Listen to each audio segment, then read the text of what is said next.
Welcome back to my channel. So today we're at the Sequoyah Birthplace Museum. Have you heard of Sequoyah? Sequoyah was a Cherokee who was credited for establishing the Cherokee written language. His story began when he saw American soldiers writing letters to family or sending messages to allies regarding war tactics.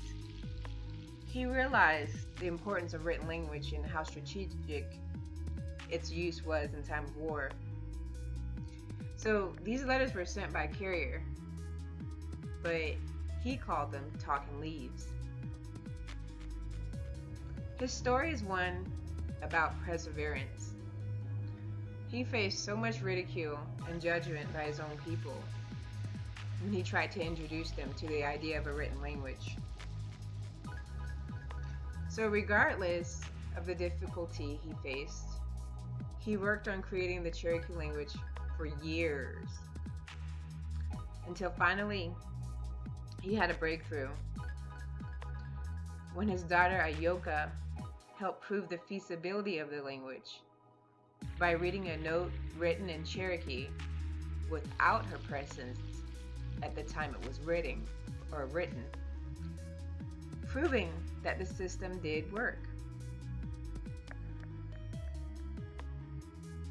So these are just some other things that I found at the museum I found to be interesting. An amphitheater, and also on the property is a sample log cabin.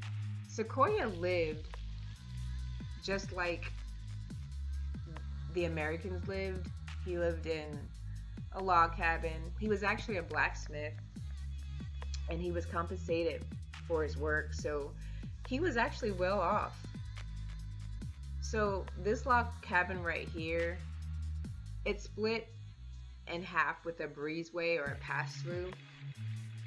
There's controversy on why it's constructed this way, but from what I was told by one of the curators at the museums, the reason why it was constructed with a breezeway or a walk-through is to keep the kitchen separate from the living space, because a lot of times the kitchen would catch on fire.